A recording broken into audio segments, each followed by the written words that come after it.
Le générique se met en place.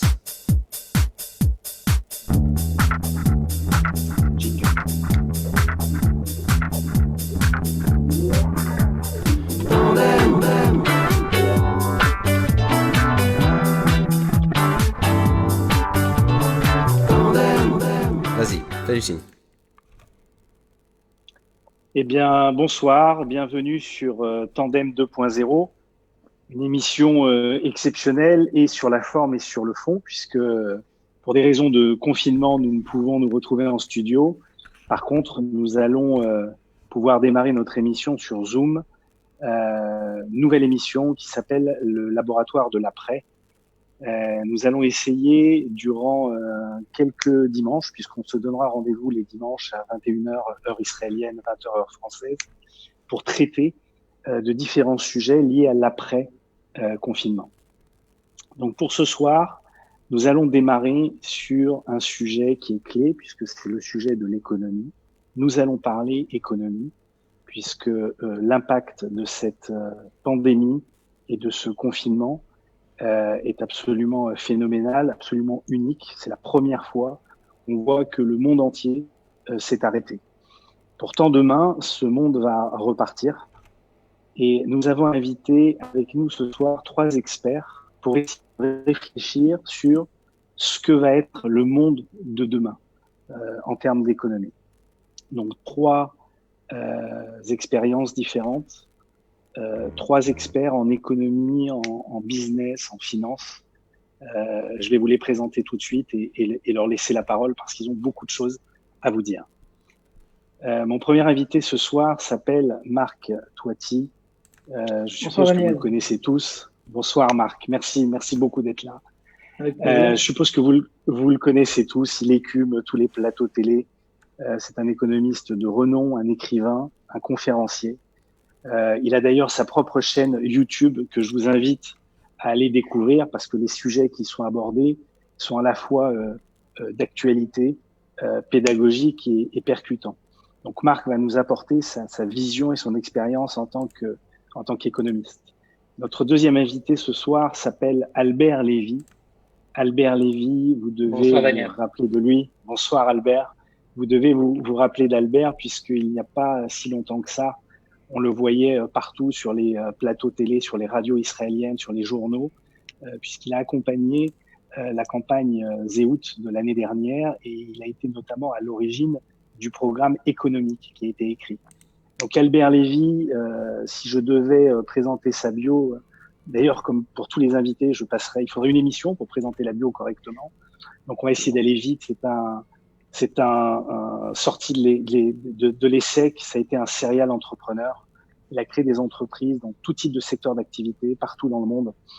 Et il va nous apporter une expertise de businessman international. Enfin, notre troisième invité, Monsieur Karl Buchalet. Bonjour Daniel. Bonsoir Karl. Karl, lui, n'est pas en Israël, il est basé actuellement en Haute-Savoie. Alors pareil, c'est un serial entrepreneur spécialisé dans la finance. Il dirige d'ailleurs une société qu'il a créée de wealth management. Wealth management, pour ceux qui ne savent pas ce que c'est de la gestion de fortune, la gestion de patrimoine. Il le fait un peu partout dans le monde. Donc pareil, serial entrepreneur, serial businessman. Et il va nous apporter, puisqu'il a des bureaux partout dans le monde, un œil également international et un expert dans sa matière, qui est la finance internationale.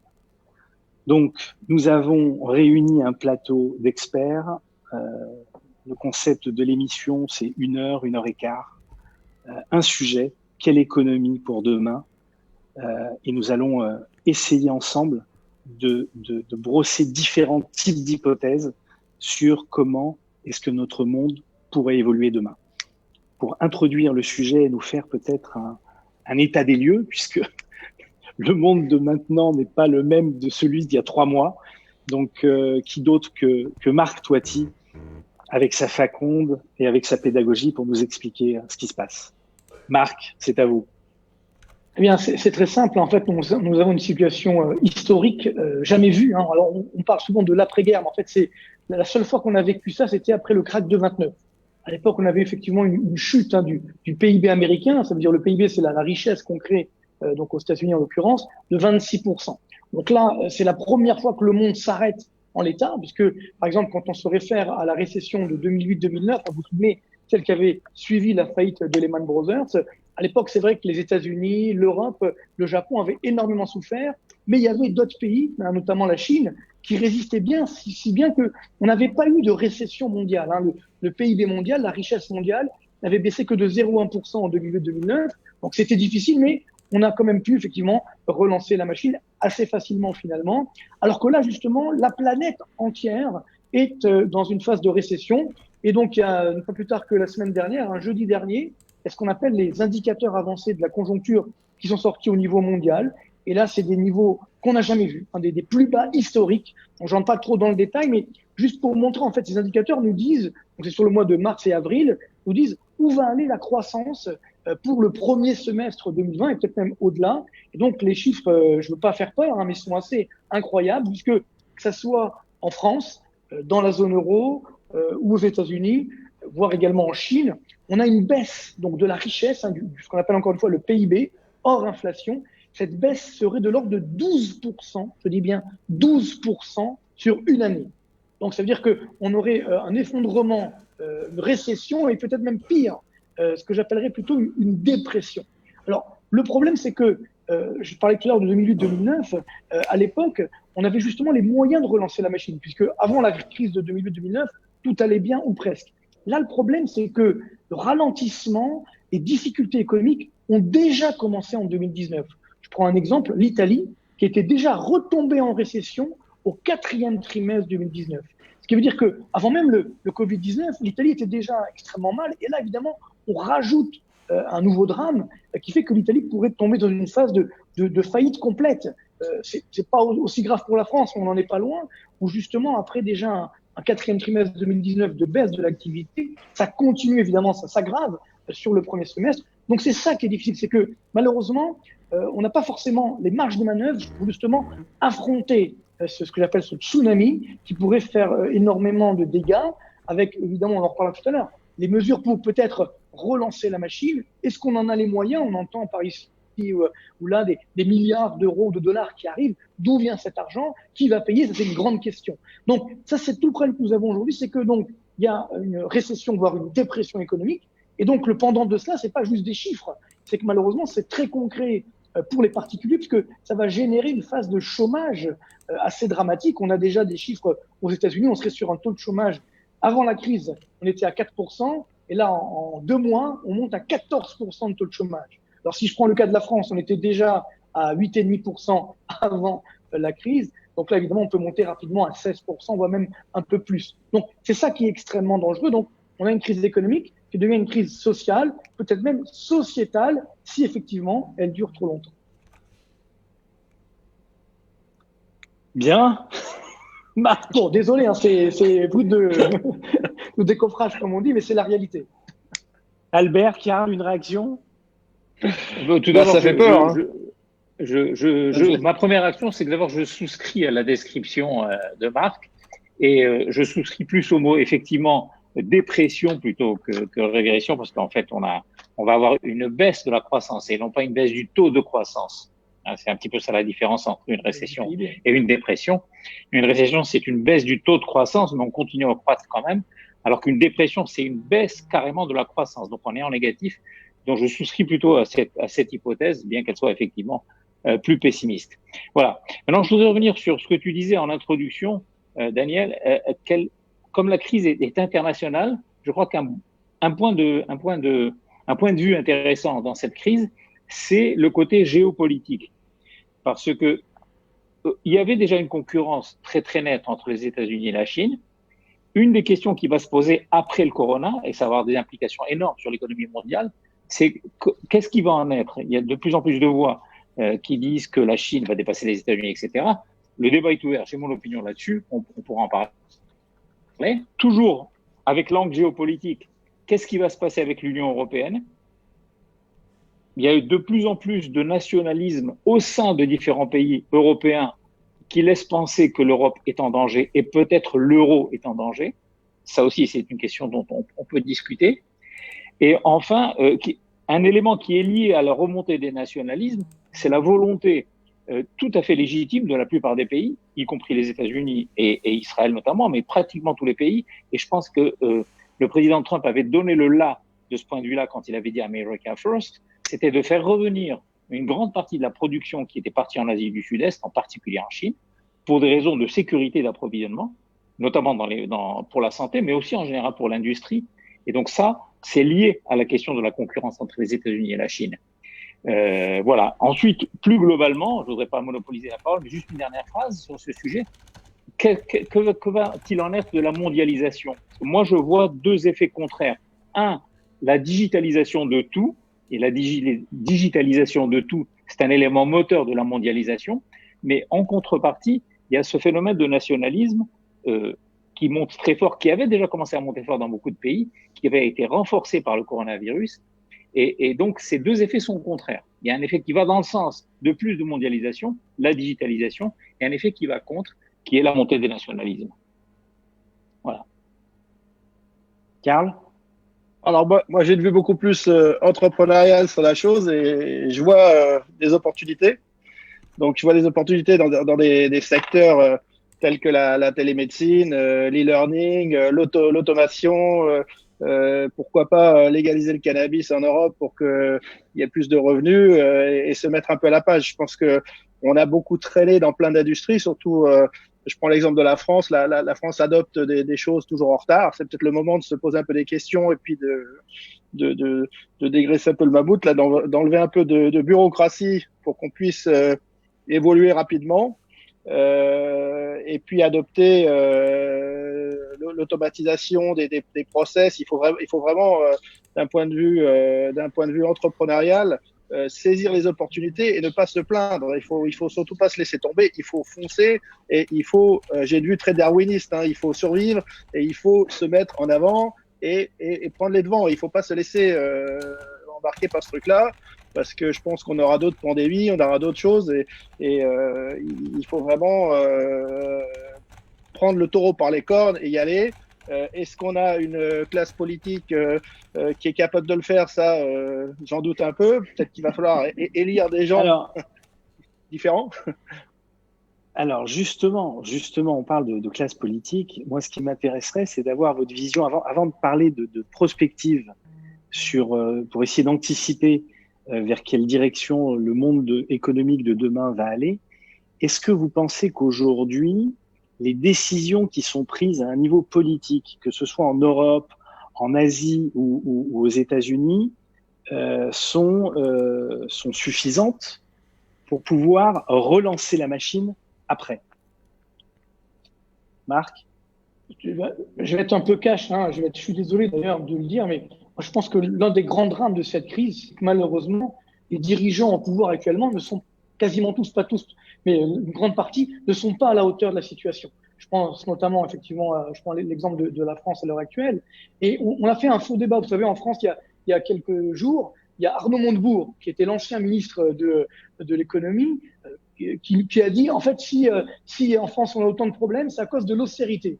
Ça m'a fait, je dirais, bondir pour une raison simple, c'est que la France, c'est l'un des rares pays au monde qui, ces dernières années, a augmenté ses dépenses publiques et a augmenté sa dette publique. Donc, il n'y a pas d'austérité. Alors, en Italie, éventuellement, il y en a, mais certainement pas en France. Et alors, le pire, c'est que quand est-ce qu'on a décidé d'arrêter de stocker les masques en France? C'était en 2013, quand justement Arnaud Montebourg était ministre de l'économie. Donc, ça c'est vrai qu'on a une situation assez cataclysmique au niveau de politique, notamment en France.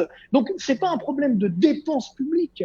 C'est un problème d'utilisation de cette dépense publique. Donc, c'est là où effectivement, on a été quand même pas mal abusé. C'est vrai qu'on va pas refaire l'histoire, mais on parlait de la Chine tout à l'heure. C'est vrai que la Chine nous a menti, faut dire là aussi le terme. Donc, il n'y a pas eu, je dirais, de cohésion internationale. Face à une telle pandémie, la Chine aurait dû dire dès le début, attention les amis, c'est très grave. Alors peut-être que Israël l'a très vite compris, donc peut-être qu'elle avait des informations qu'on n'avait pas hier, mais tant mieux d'ailleurs. Mais c'est vrai que si on prend le cas en France, dans beaucoup d'émissions de télé, hier, j'ai posé la question très officiellement à des professeurs de médecine ou des politiques, etc. On leur demandait est-ce qu'il n'y a pas anguille sous roche. qu'il n'y a pas quelque chose de plus grave que prévu? Et ils m'ont répondu, non, ne vous inquiétez pas, tout est sous contrôle, tout va bien. C'est ça qui est très dangereux, parce que c'est l'histoire de Pierre et le loup. Comme on nous a dit que finalement c'était pas grave, etc., puis finalement c'est quand même grave, alors maintenant, même si ça va mieux, on n'arrive pas à y croire. Donc, je pense que c'est là le vrai enjeu. On a besoin de dirigeants politiques qui finalement nous rassurent, nous donnent une direction. On a besoin de pilotes dans l'avion. On a l'impression qu'ils sont perdus, non ici. Voilà, il parlait de situation de guerre. Si on fait une référence à une situation de guerre, justement pendant la Seconde Guerre mondiale, on avait Churchill, on avait Roosevelt, on avait des gens qui étaient là, qui donnaient le là, effectivement. Donc, c'est ça qui est très dangereux aujourd'hui. Je suis d'accord avec Karl, hein. Pour moi, les crises sont des phases d'opportunité. Donc, je suis pas inquiet. Les entreprises vont s'en sortir. On va évidemment sortir de cette crise. Ce qui m'inquiète plus, c'est plus, effectivement, comme tu l'as dit, Daniel, la gestion politique, effectivement, de cette crise qui, pour l'instant, on est très, très loin du compte. C'est ça qui est dangereux parce que derrière, si on ne sent pas qu'il y a un pilote dans l'avion, eh bien, ça génère des risques de crise sociale, voire sociétale. On voit ce qui se passe dans les cités aujourd'hui en France. Ça, c'est extrêmement dangereux parce que derrière ce type de crise, il peut avoir des phases insurrectionnelles, des guerres civiles. Et ça, c'est très, très dangereux. Ça peut causer encore plus de morts que la pandémie. Ça fera l'objet d'une émission à part entière, d'ailleurs, sur les bouleversements sociaux et sociétaux. Donc là, on va essayer de rester concentré sur l'économie. Mais effectivement, ça aura un impact majeur. Albert, un avis sur les prises de décision. On peut peut-être comparer ce qui se passe et en France et en Israël, par exemple, parce qu'on a beaucoup d'auditeurs de France et d'Israël. Je pense que tous les pays ont réagi d'une manière plus ou moins bonne. Il est certain qu'en Israël, on a beaucoup mieux réagi. Les résultats sont là. Ils sont chiffrés, c'est très clair. Israël a mieux réagi ou moins mal réagi que d'autres pays. Les résultats sont parlants, c'est tout à fait évident. Les pays européens ont très très mal réagi et très tardivement réagi. Même les États-Unis ont réagi très tardivement et sans doute assez mal et assez maladroitement. Et ils ont une structure en raison de leurs 50 États et des comtés. Et à chaque fois, il y a un niveau d'autorité qui fait que c'est très difficile pour eux d'imposer ce qu'on a pu imposer en Israël à plus petite échelle, par exemple. Bon, ceci étant, je me garderai quand même d'être trop critique envers tous les gouvernements parce que c'est quelque chose de très très nouveau qui nous est arrivé avec plein d'interrogations et plein de points d'interrogation auxquels on n'a pas répondu jusqu'à aujourd'hui. Donc la critique est aisée, l'art est difficile. Donc il y a eu beaucoup de critiques, même en Israël. La presse était bien que les résultats d'Israël soient excellents, la presse est encore très critique aujourd'hui. Pour des raisons politiques essentiellement, mais elle est critique. Donc, je me garde quand même de me lancer dans la critique. Ce que je peux dire, par contre, ce qui me semble très clair, pour revenir aux aspects économiques des choses, c'est que les États, en général, ont réagi, toujours pour revenir sur le plan économique, avec une infusion massive d'argent. Mais il vient d'où cet argent? Il est créé comment cet argent? Il vient de la planche à billets, il vient de nulle part. C'est comme au Monopoly, donc la banque peut toujours fabriquer des billets, quoi. Alors, c'est ça qui est terrible, c'est que aux États-Unis, il nous apportera un éclairage fédéral, qui était passé de 1 à 2 trillions de dollars à l'occasion de la dernière crise 2008-2009, est en train de passer aujourd'hui, de s'approcher des 10 trillions de dollars. C'est complètement délirant parce que c'est uniquement la planche à billets. Ça va être pareil au niveau de la Banque centrale européenne. Je vous rappelle que dans le premier discours qu'a prononcé Macron au début de la crise, il a dit trois fois il a dit, on fera le nécessaire, quel qu'en soit le coût. Et ça a été répété encore par la responsable de l'Union européenne, là, je me rappelle plus, son nom m'échappe à l'instant. Et donc, il y a vraiment un gros problème parce que ça devrait susciter théoriquement à terme une gigantesque inflation, parce que la différence entre la crise de 2007 et 2009, c'est que la planche à billets avait déjà beaucoup marché à l'époque, mais ça avait été passé aux institutions financières, ce qui a généré une inflation des actifs financiers. On a eu le plus grand bull market de l'histoire, 11 années de hausse presque ininterrompue, une hausse des biens immobiliers, etc. Mais là, il y a beaucoup d'argent qui va aller directement sur les comptes des entreprises et des particuliers. Et par conséquent, j'imagine mal que la théorie de Milton Friedman, selon laquelle l'inflation est liée à la quantité de monnaie en circulation, ne soit pas vérifiée cette fois-ci. Voilà. Donc, je suis assez inquiet à terme, voilà, notamment sur le plan financier. Pour beaucoup de gens qui ne sont pas indexés sur l'inflation, ça peut être assez ravageur. Juste une petite réaction de Karl sur le sujet avant de revenir sur Marc, qui va peut-être nous expliquer un petit peu comment on crée de la monnaie, comment on fait grossir la dette des États, et puis à la fin, surtout, qui va payer cette dette. Karl, un avis sur les politiques et les décisions? Alors, on revient un peu sur ce fait que les politiques, souvent, sont des politiques de carrière qui n'ont aucune expérience professionnelle. Ils n'ont jamais eu un job de leur vie dans l'industrie. Et donc, pour eux, ils appuient sur un bouton, il y a des billets qui sortent sans compter ce qui se passe à la sortie. Et puis, ça fait des années qu'on est dans ce schéma où ils distribuent des billets, l'argent est quasiment gratuit. En Suisse, on est en intérêt négatif, là où j'habite. Voilà. Mais il y a un truc qui est inquiétant, c'est qu'à un moment, tout ça va cracher dans quelques mois, dans quelques semaines. Et puis, je sais pas si vous vous souvenez, mais Marc, il avait écrit quelque chose là-dessus dans Capital.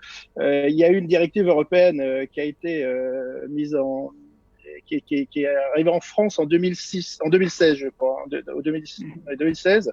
Et on peut prendre dans votre compte bancaire, pour la faire courte, tout ce qui est au-dessus de 200 000 euros, on peut se servir dans votre compte bancaire partout en Europe pour, en fait, aider l'économie à repartir. Et on voit une panique sur certains entrepreneurs qui viennent en Suisse ouvrir des comptes en pagaille en ce moment parce qu'ils me disent il va y avoir ce qu'ils appellent le haircut comme il y a eu à Chypre, on va nous poncturer dans notre compte, et il n'y a pas ça en Suisse, hein, donc ils se dirigent là-bas. On a des Français, on a des Belges, on a des gens de partout, des Espagnols, et ils ont peur de la suite, ils ont peur qu'on leur poncture de l'argent, qu'on leur ponctionne de l'argent dans leur compte. Et je pense que Marc il pourra vous en dire plus là-dessus parce que Ouais.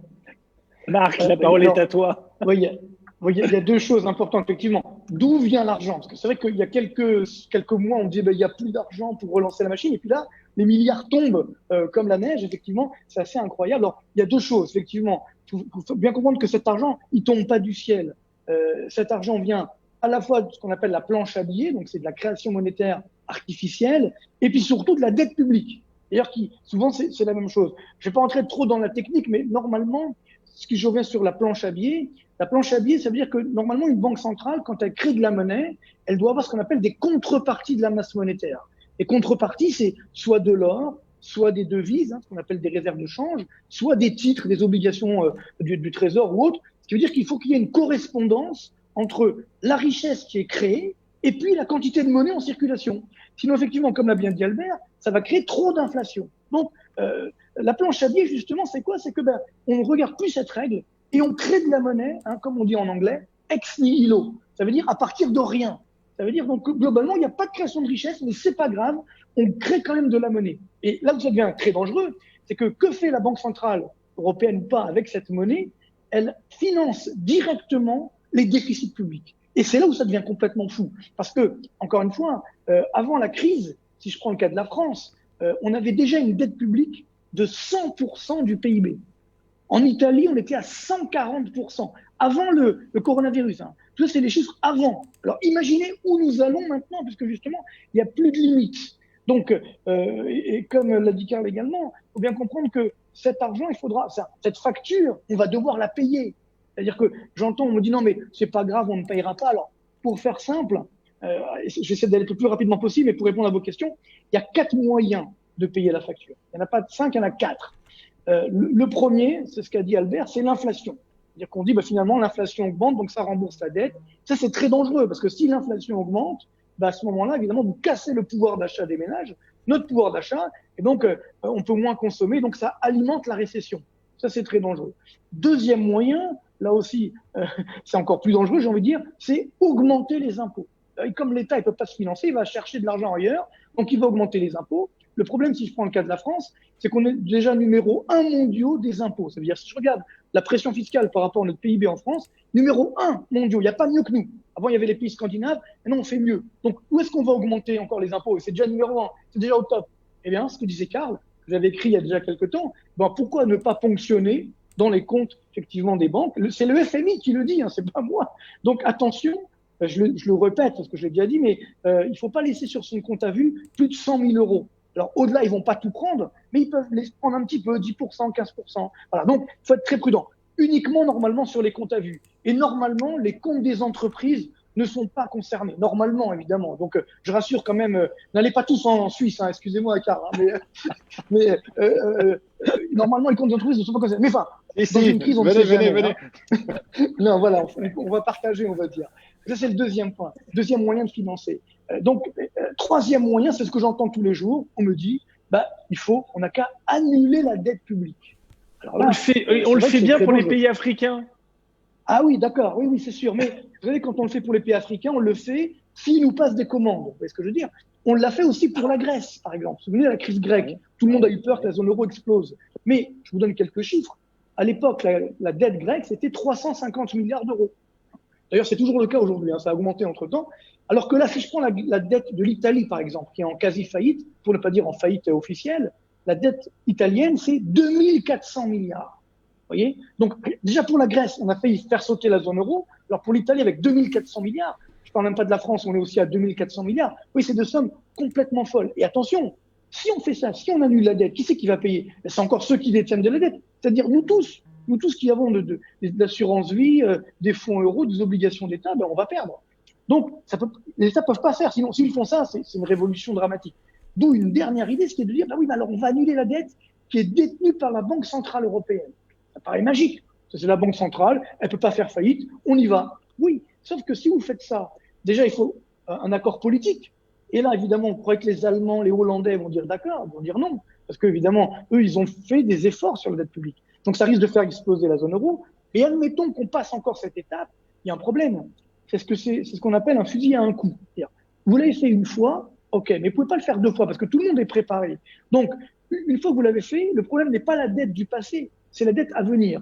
Et là, quand les États vont vouloir s'endetter de nouveau, parce qu'évidemment, ils vont faire encore des déficits, eh bien, à ce moment-là, les taux d'intérêt vont augmenter. Et si les taux d'intérêt augmentent, ça aggrave la récession parce que le crédit est plus cher, etc. Donc, on n'aura rien gagné. Donc, je vous donne quand même la meilleure solution. C'est la quatrième. C'est la seule qui marche. Et j'espère que c'est celle qu'on va choisir. C'est de restaurer une croissance plus forte. Voilà. Ça, c'est vraiment pour l'avenir, justement, c'est le sujet de l'émission. C'est que il faut pas s'arrêter simplement à cette crise qui est dramatique, bien sûr. Il faut penser à l'après-crise et trouver des nouvelles solutions de croissance. Ça veut dire sur l'innovation, sur l'investissement, sur la relocalisation. Ça aussi, il faut qu'on repense. Et moi-même, je fais mon mea culpa. On a tous dit, oui, il faut aller en Chine, c'est formidable, c'est pas cher, etc. Mais on n'a pas regardé l'essentiel. On a oublié que la Chine, c'est une dictature qui ment, on l'a encore vu dernièrement. Il n'y a pas de règles sanitaires. Donc, il faut entre guillemets, boycotter la Chine. On peut plus continuer comme ça. On veut bien travailler avec la Chine, et si elle respecte des engagements. En attendant, il faut que nous, chez nous, sans faire de nationalisme mal placé, il faut qu'on relocalise une partie de notre production pour relancer la croissance. Et là, si vous avez de la croissance, vous financez votre dette. Le problème de la dette, c'est pas la dette en elle-même, c'est savoir est-ce qu'on arrive à la financer ou pas. Et je m'arrête là, vous savez, si je prends le cas de la France, par exemple, eh bien, depuis 2007 jusqu'à aujourd'hui, chaque année, la France n'a même pas assez de croissance juste pour payer les intérêts de la dette publique. Donc, c'est ça le problème. C'est qu'il faut générer une croissance plus forte, au moins pour payer les intérêts de la dette. Et là, évidemment, on peut faire, je dirais, dans les nanotechnologies, dans les nouvelles technologies de l'énergie, dans l'agroalimentaire. D'ailleurs, des secteurs où Israël est très fort, et tant mieux. Donc voilà, c'est ça la clé de sortie de crise. Donc, j'espère que le monde va changer comme ça. Bien sûr, sur le sanitaire, c'est-à-dire qu'on va voir que cette crise, ça va devenir une opportunité et qu'on va générer plus de croissance. Sinon, si on se contente de mettre de l'argent comme ça, allez, tenez, on vous donne des aides et débrouillez-vous. Je l'ai dit dernièrement à Bruno Le Maire, parce qu'on est en contact régulier. Je dis, ça c'est bien pour éteindre l'incendie, mais après qu'on a éteint l'incendie, il faut reconstruire. Mais si on a tout utilisé pour éteindre l'incendie, qu'est-ce qui nous reste ensuite pour reconstruire? Voilà, c'est ça le vrai danger. Mais vous n'avez pas peur qu'après cette mondialisation à outrance, les nations se mettent à se recentrer sur elles-mêmes? On voit la montée des populismes dans beaucoup de pays. On voit que beaucoup de pays veulent rapatrier leur capacité industrielle, leur capacité de production. Vous n'avez pas peur que le monde et les nations cessent de collaborer les unes avec les autres et se renferment un peu en autarcie? Albert, Karl, un avis là-dessus? Moi, je pense que effectivement, comme de même qu'au niveau de l'affrontement avec la crise, les différents pays ont réagi d'une manière différente avec des succès très variables. La sortie de la crise, ça va être pareil. Et de ce point de vue, sur ce qu'a dit Marc à l'instant, au niveau d'Israël et au niveau en général des dettes.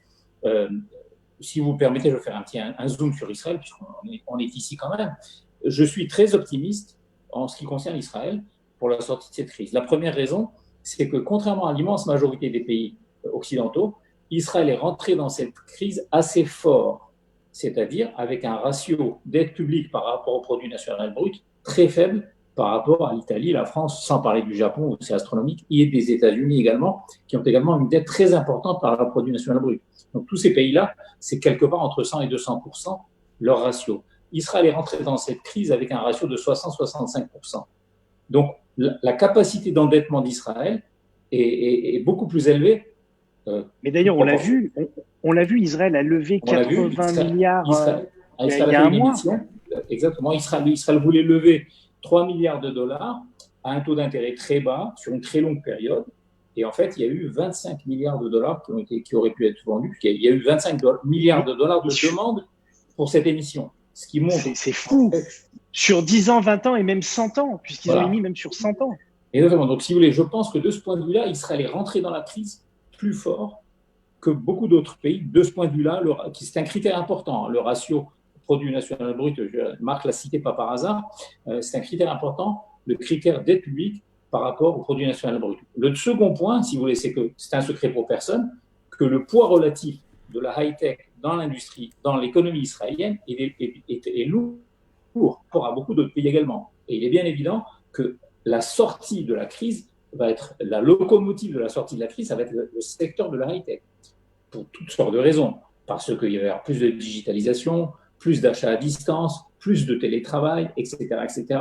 Et évidemment, plus de biotech, industrie de la santé, etc., etc. Donc, dans tous ces domaines-là, Israël a un avantage compétitif par rapport à beaucoup d'autres pays. Donc là, également, ça me rend très optimiste.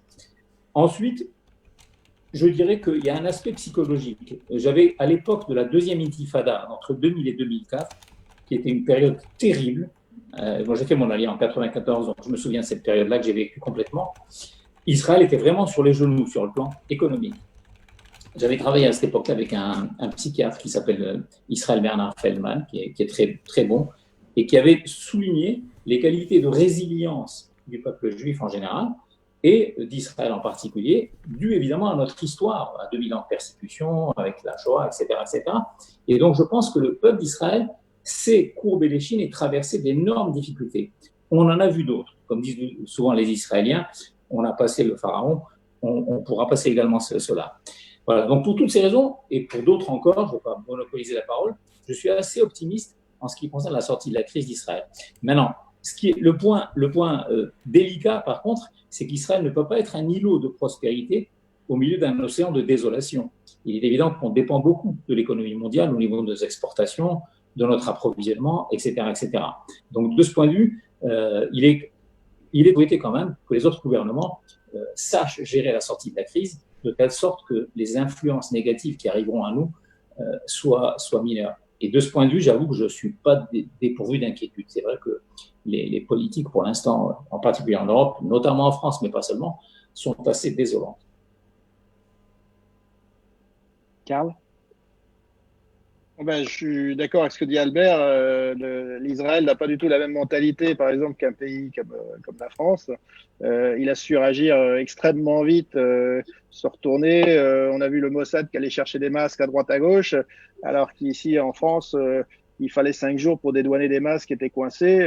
Et après, on n'arrive même pas à les vendre en pharmacie. Enfin bon, c'est assez compliqué. Mais pour rebondir sur la mondialisation, disons que il va y avoir un phénomène de démondialisation, si on peut appeler ça comme ça. Je sais pas s'il y a un mot correct pour ça, mais oui, il va y avoir un repli dans certains secteurs. Et je pense que c'est une bonne chose. Le domaine alimentaire, la santé, l'électronique, il va y avoir aussi beaucoup d'automatisation avec de l'intelligence artificielle. Donc, il y a des jobs qui vont disparaître, il y a d'autres jobs qui vont se créer.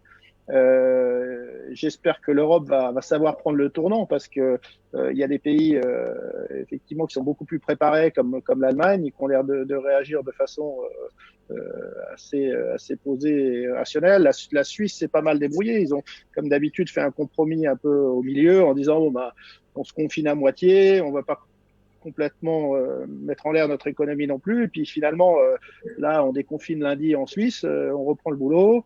Il n'y a pas eu trop de dégâts. Les entreprises ont eu des prêts de liquidité à taux zéro. Et puis, je pense qu'ils seront beaucoup moins touchés que d'autres pays. Mais effectivement, il faut se poser vraiment la question de savoir si la classe politique aujourd'hui est adaptée à prendre ce virage et à sélectionner des secteurs clés de l'économie. Et vraiment, il va falloir pousser ces secteurs et maîtriser les chaînes les chaînes comment on dit ça, le supply chain en fait en anglais, Chaîne de production.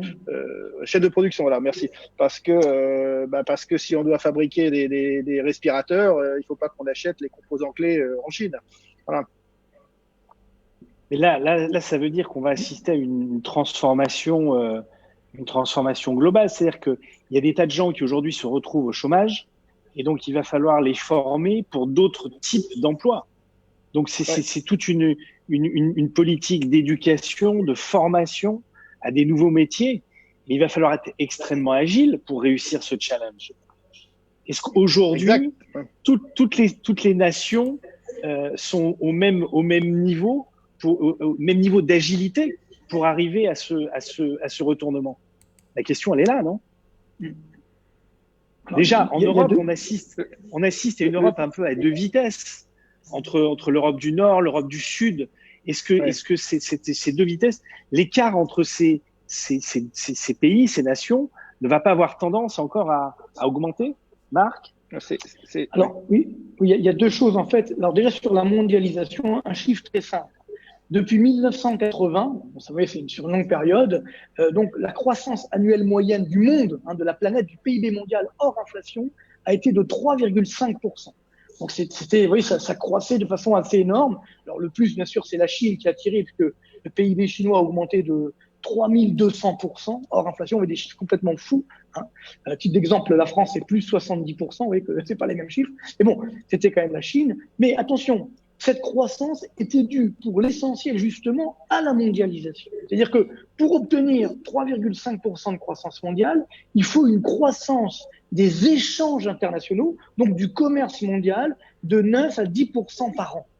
Donc là, ce qui est en train de se passer malheureusement, c'est qu'on a, on l'a dit, Karl l'a dit, une décroissance, c'est-à-dire un mouvement de démondialisation. Que malheureusement, c'est inévitable. On voit ce qui est en train de se passer aujourd'hui.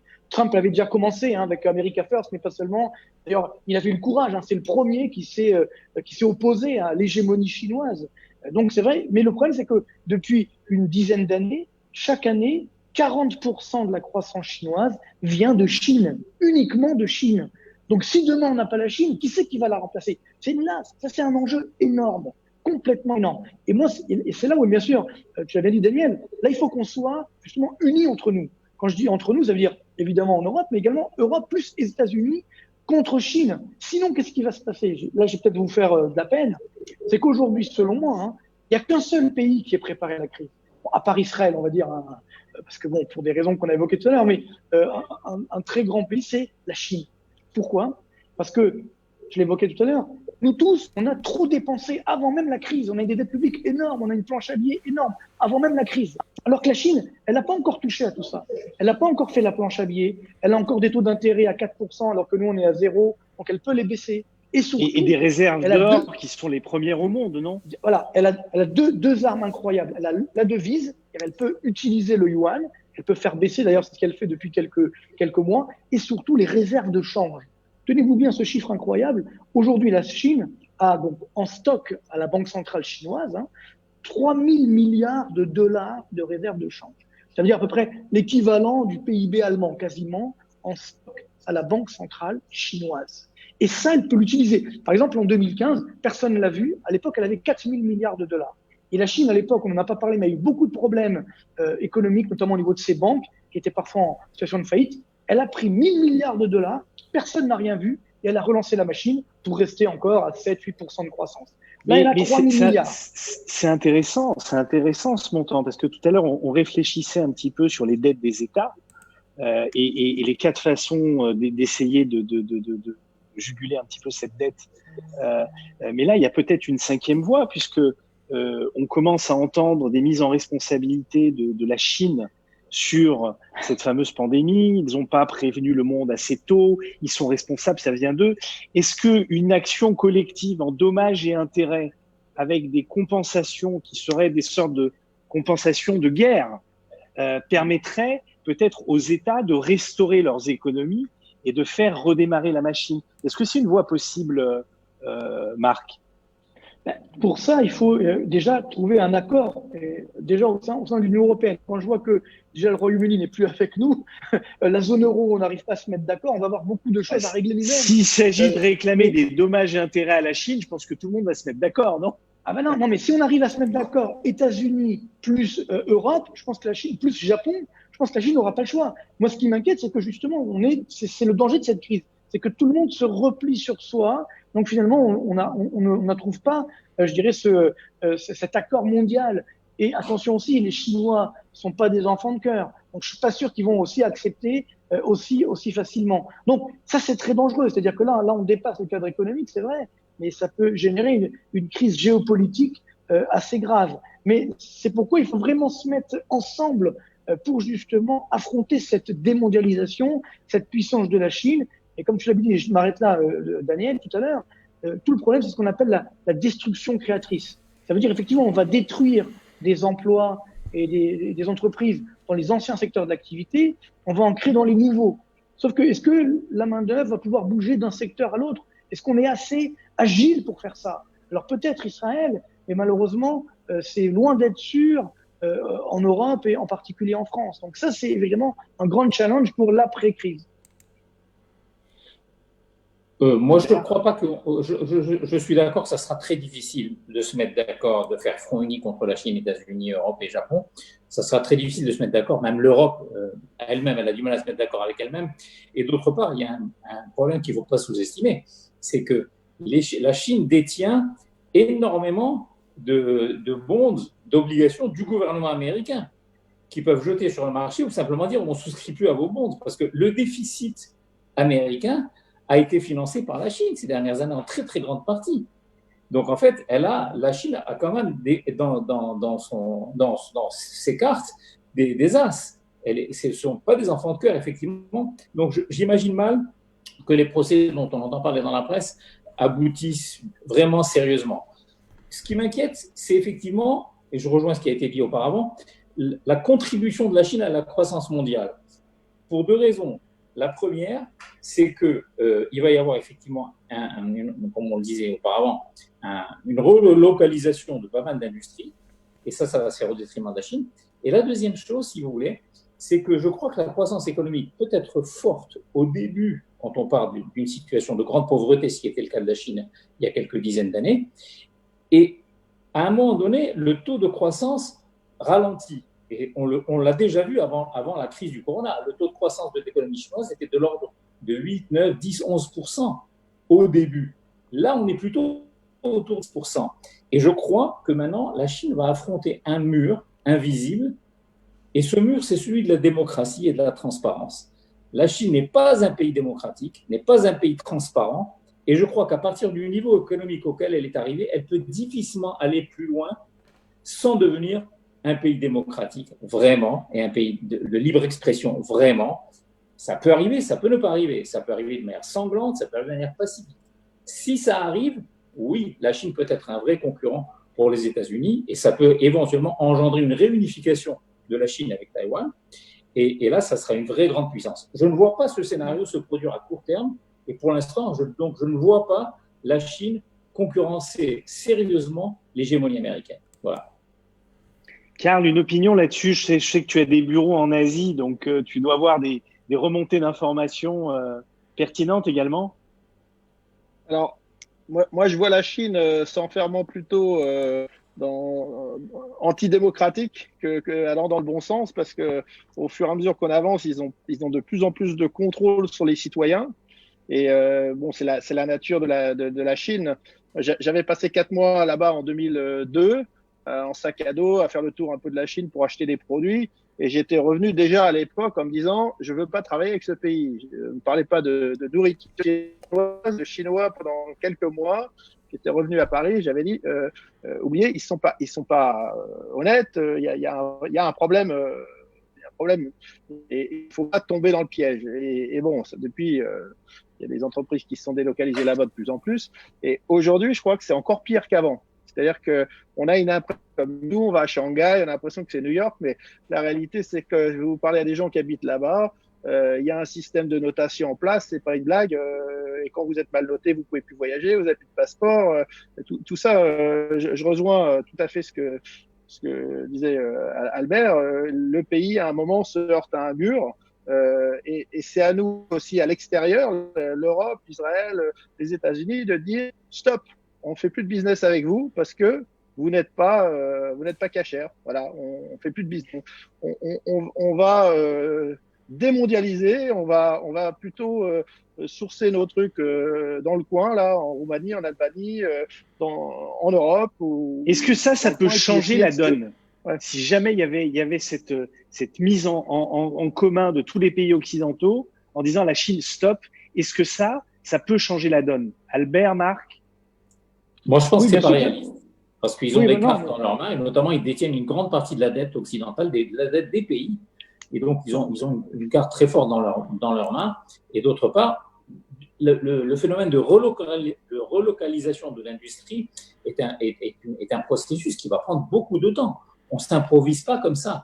Parce que la fabrication, il y a un certain know-how de fabrication qu'on a perdu dans beaucoup de pays, en particulier en Europe et en particulier en France. Donc, si vous voulez, ça ne va pas se faire en 2 minutes. Donc, je ne crois pas que qu'on puisse mettre la Chine à genoux. Et en plus, je ne vois les États-Unis, l'Europe et le Japon se mettre d'accord sur un tel scénario. Donc, personnellement, je suis assez pessimiste. Ce qui m'inquiète plus, c'est la baisse de la contribution de la Chine à la croissance mondiale. Voilà. C'est vrai que sur la Chine, je vais raconter une anecdote qui m'est arrivée il y a fin des années 90, début 2000. Bon, ça ne nous rajeunit pas. Et à l'époque, j'avais vu un des généraux de la Bank of China. C'est des généraux là-bas, les patrons de banque, c'est des généraux, c'est plus facile. Donc, et il m'avait dit un truc qui m'avait marqué à l'époque. Il m'avait dit, vous savez, il m'a dit, la Chine a toujours été la première puissance mondiale. Alors je regarde, je dis, vous êtes sûr de ce que vous dites? Il dit, oui, il y a eu quelques siècles de pause, c'est vrai, mais maintenant on va reprendre notre place. C'est-à-dire, alors moi je dis, c'est peut-être du marketing. Donc j'ai vérifié des séries sur longue période et effectivement, dans les années 1800, la Chine, c'était la première puissance mondiale devant tout le monde. Après, évidemment, il y a eu l'ère Mao, etc. Ils se sont effondrés. Et vous compte que ce qu'on a appelé le grand bond en avant, sous Mao Tse-tung, ça a fait 50 millions de morts en Chine. On n'en a quasiment pas parlé. Vous voyez, bon, bien sûr, on en a parlé, mais c'était Une grippe espagnole, la dictature. on est à peu près dans les mêmes ratios. Non, mais c'est-à-dire, et à tel point que le PIB chinois est tombé à seulement 2% du PIB mondial, donc en 1980. Et maintenant, il est remonté à 20% du PIB mondial. Donc la Chine est là. Et moi, ce qui m'inquiète dans la Chine, justement, c'est que elle a compris que faire de la croissance comme ça, uniquement qu'on appelle extensive, ça suffisait pas. Et elle a fait ce que fait Israël depuis des années, à juste titre. Elle a de plus en plus misé sur la high-tech, sur l'innovation, à tel point qu'aujourd'hui en Chine, la part de la recherche-développement, de la R&D, c'est quasiment 2,5% du PIB chinois. C'est-à-dire qu'en valeur absolue, la Chine est la deuxième puissance mondiale en R&D derrière les Américains.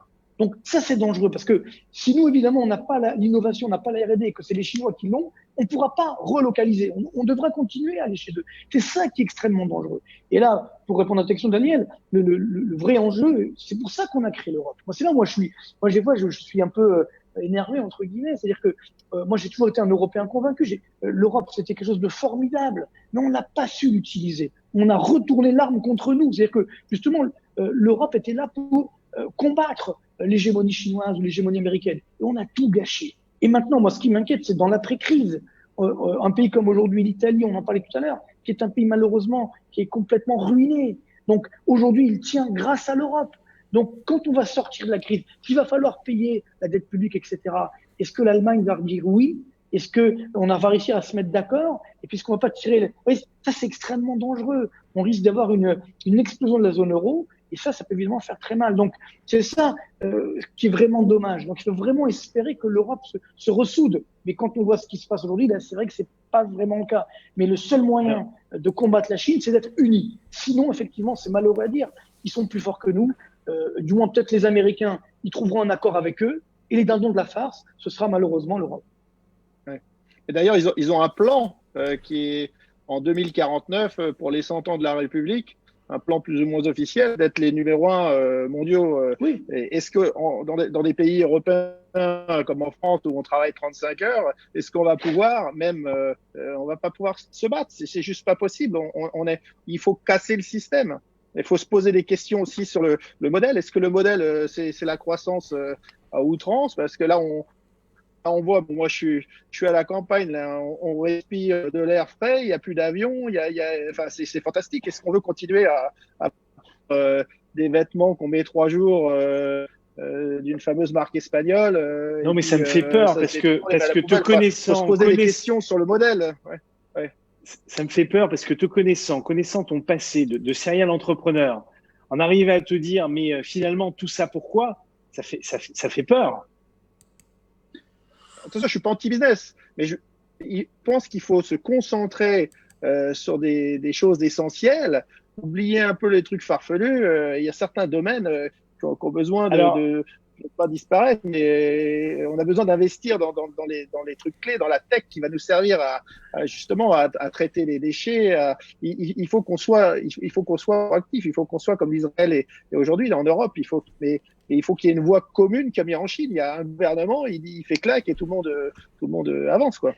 Alors justement, puisqu'on arrive bientôt sur la fin de l'émission, ce que j'aimerais, c'est en quelques mots qu'on puisse brosser à nos auditeurs, à nos spectateurs, peut-être deux scénarios. Un scénario pessimiste, un scénario optimiste. Qu'est-ce qui peut se passer demain? Qu'est-ce qui devrait se passer demain en quelques mots, de manière, je dirais, globale, par pays, et puis pour nous, en tant que travailleur, en tant que consommateur. Qui veut commencer? Comme tu veux. Daniel, moi je veux bien commencer si tu veux. Vas-y, Marc. Bon, moi j'ai envie de dire, il y a deux choses. Moi, j'ai fait la simulation là, donc tout à l'heure j'évoquais que le PIB, donc dans la plupart des pays, on va dire, va baisser de l'ordre de 10 à 12%. Donc j'ai calculé ensuite, si je prends le cas de la France par exemple, ou de l'Europe, pour ensuite je me suis mis à m'amuser entre guillemets à calculer quand est-ce qu'on va retrouver le niveau de PIB d'avant la crise, du 4e trimestre 2019. Donc vu qu'on a fait moins 12%, si jamais on a la chance d'avoir une croissance chaque année ensuite de 2% par an, ce qui pour nous est énorme, je vous rappelle que nous depuis 15 ans, on a 1% de croissance par an. Donc là c'est le scénario optimiste, seulement moins 12% de PIB, pas plus, et ensuite 2% de croissance par an. Eh bien tenez-vous bien, pour retrouver le niveau de PIB d'avant-crise, c'est-à-dire du 4e trimestre 2019, il faut attendre 2026.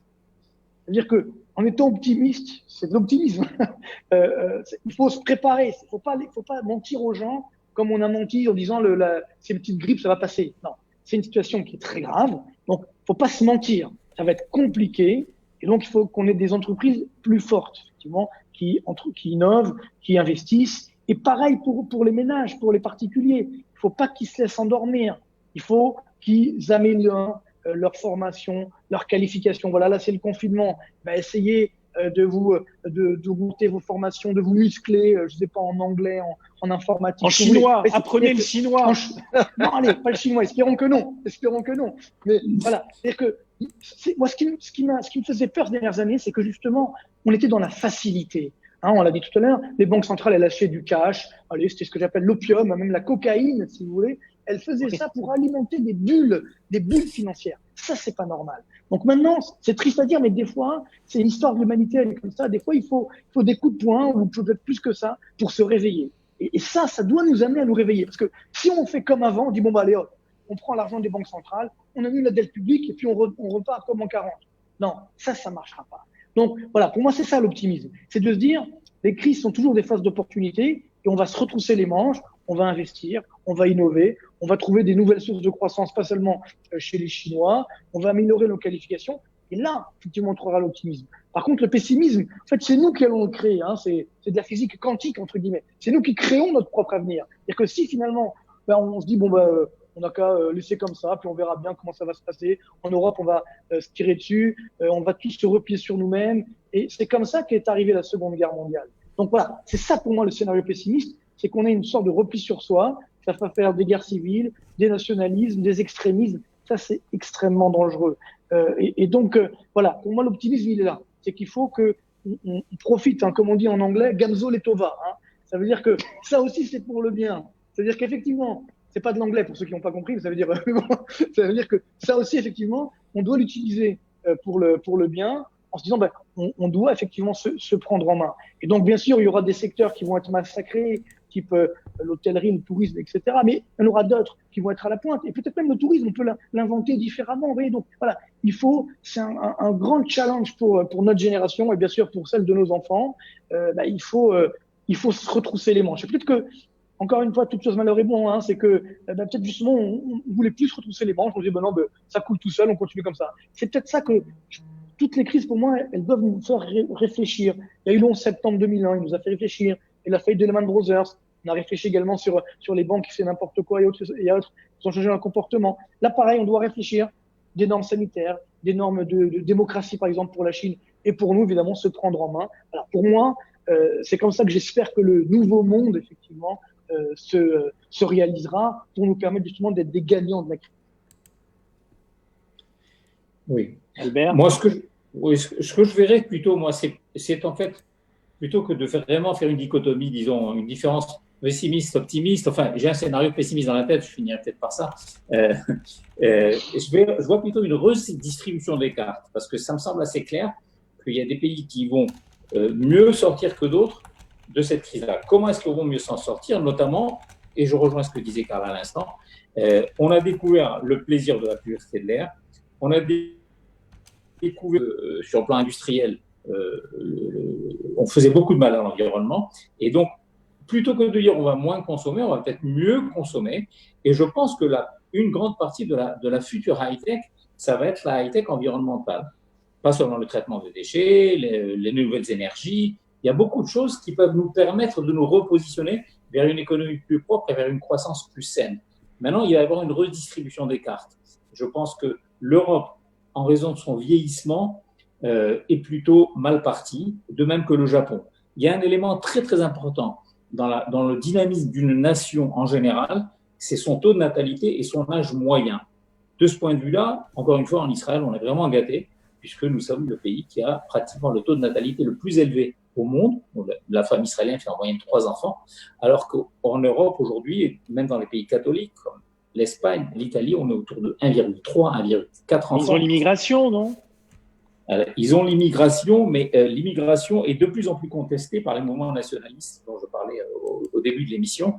Et je pense que ces mouvements-là vont se renforcer à la lumière du corona. D'ailleurs, regardez aux États-Unis, pour la première fois dans toute l'histoire des États-Unis, un président, le président Trump, a décidé qu'il suspendait jusqu'à nouvel ordre toute immigration aux États-Unis.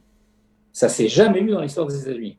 Et là encore, contraste flagrant avec Israël, il y a une forte remontée, d'après toutes les indications et d'après les dernières déclarations du président de l'agence juive, il y a une forte et très gros intérêt pour l'Aliyah dans toutes les communautés juives de par le monde, et aussi il y a un grand intérêt de retour vers Israël de beaucoup d'Israéliens qui habitent à l'étranger. Et nous, par contre, nous n'avons pas dit non, on arrête l'immigration, pas du tout. Il faut qu'on se prépare à recevoir cette forte vague d'Aliyah. On parle d'une Aliyah d'environ 100 000 personnes, ce qui va être remarquable. On a eu quelque chose comme 35 000 en 2019, ce qui était un record sur les 10 dernières années. Il se pourrait très bien qu'en 2020 et en 2021, on ait quelque chose comme 100 000 immigrants, en plus du fait qu'on a une natalité très forte. Et le fait d'avoir une natalité très forte, c'est que l'âge moyen de la population est bas, et ça, c'est une recette pour le dynamisme d'un pays. Donc, je suis inquiet pour le Japon. Il va falloir trouver du travail à tout le monde, hein. Oui, mais le dynamisme économique le permettra. Israël est passé de 600 000 habitants à sa création à 9 200 000 maintenant. Ça vient d'être publié par l'Institut national de la statistique israélienne. Et en fait, on était à 3,5% de taux de chômage avant cette rentrée dans la crise. Donc, personnellement, je suis tout à fait optimiste. Israël est capable de se repositionner. Maintenant, encore une fois, il faut raisonner mondial.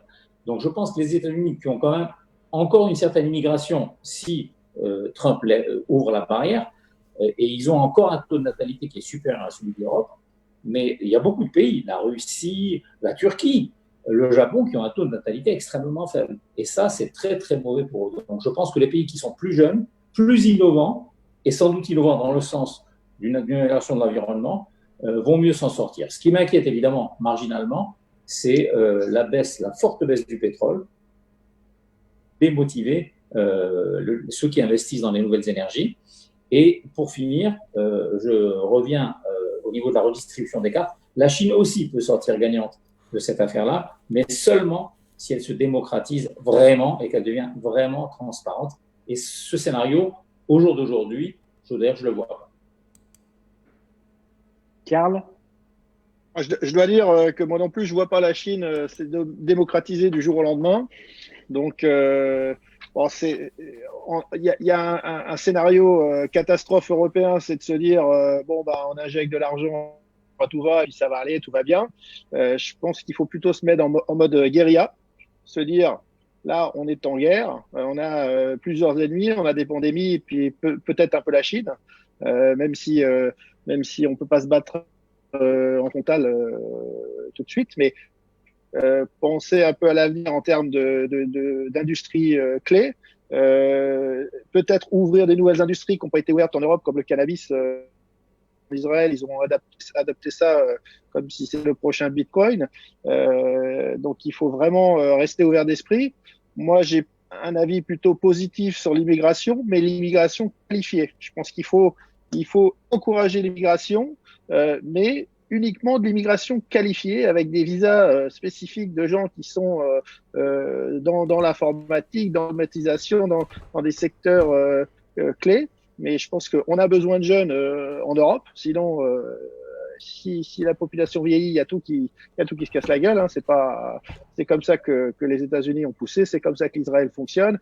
Le moment où on ferme la porte de l'immigration, je pense que on se fait une barrière. Alors évidemment, on n'a pas toujours eu les immigrés les plus qualifiés, donc il faut vraiment travailler là-dessus. Bon, sinon, je pense qu'il faut. On risque pas d'avoir un autre problème si on fait venir les élites africaines, par exemple dans l'informatique ou d'autres domaines, d'appauvrir cette richesse intellectuelle, les pays d'Afrique qui sont en plein développement et qui aimeraient avancer et se développer. Est-ce qu'il n'y a pas non plus là un paradoxe? Mais c'est sûr, mais je pense que l'Afrique, c'est un de nos marchés clés pour le futur. Donc, il faut à la fois les former, les faire venir et faire des passerelles et puis aller travailler en Afrique. Il se passe plein de trucs. Nous, on a un bureau à Dakar. Je peux vous dire que c'est en plein boom. Hein. Il y a des startups de tous les côtés. D'ailleurs, l'Israël fait des séminaires, essaie de pousser les startups sénégalaises. Il y a toute une interaction maintenant entre l'ambassade d'Israël et puis les pays, en tout cas en Afrique de l'Ouest, j'ai pu voir ça. Donc, il faut vraiment voir ça comme un marché futur. C'est plein de jeunes en Afrique avec des idées. Eux, ils n'ont pas de barrière. Hein, ils sont open, ils se laissent pas abattre. D'ailleurs, on dit tout ce qui vous tue pas vous rend plus fort. Hein, donc ça, l'Afrique ils l'ont, l'Israël ils l'ont, mais en Europe on s'est un peu endormi et on aura intérêt à l'avoir parce que je crois qu'on n'aura pas le choix. Hein, mais oui, c'est pas un choix. Tout ce qui ne tue pas, un choix. Non, puis on va peut-être avoir d'autres pandémies, on va peut-être avoir des catastrophes naturelles, la façon dont on traite l'environnement. Peut-être que demain, il y aura une tornade de 200 km/h tous les 2 mois. Enfin, bon, il faut être prêt à tout, je pense.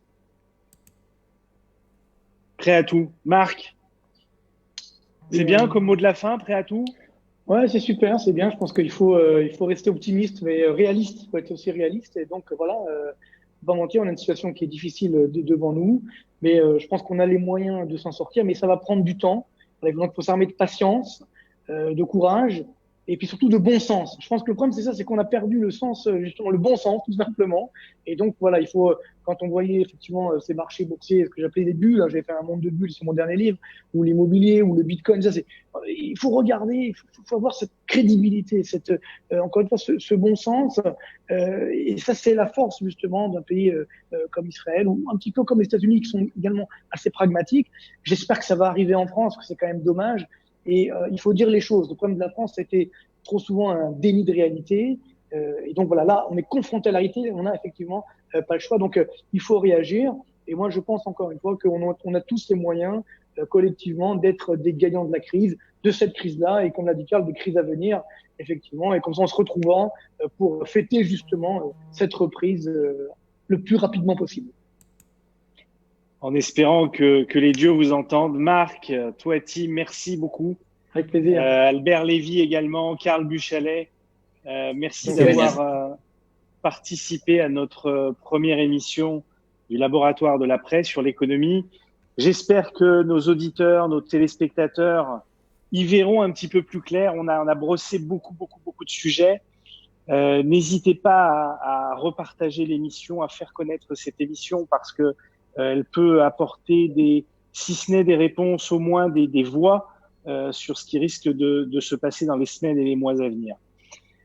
Vous étiez sur Tandem 2.0. N'oubliez pas que mardi soir, on fait une émission spéciale Yom Ha'atzmaut. On a plein de surprises pour vous. 20h heure française, 21h heure israélienne. Beaucoup d'artistes vont venir nous rejoindre. Alors, encore une fois, on le fera via Zoom pour cause de confinement, mais très vite, nous aurons l'occasion de nous retrouver en studio. Quoi qu'il en soit, le rendez-vous du laboratoire de l'après va continuer, donc tous les dimanches à la même heure. Le prochain thème vous sera annoncé dans les jours qui viennent. Merci à nos invités experts, merci d'avoir ouvert le bal, et puis merci téléspectateurs. Bravo à toi, merci, Daniel, continue comme ça. Merci beaucoup. Merci à tous nos auditeurs et on se retrouve très vite. Ciao. Merci Daniel. Allez, Au revoir ciao. Marc, au revoir Karl, au Merci. plaisir. Au revoir, Au revoir. Albert, au revoir, Marc, au revoir, Daniel. Merci beaucoup. à bientôt, les amis. Bye. Merci, messieurs. À bientôt.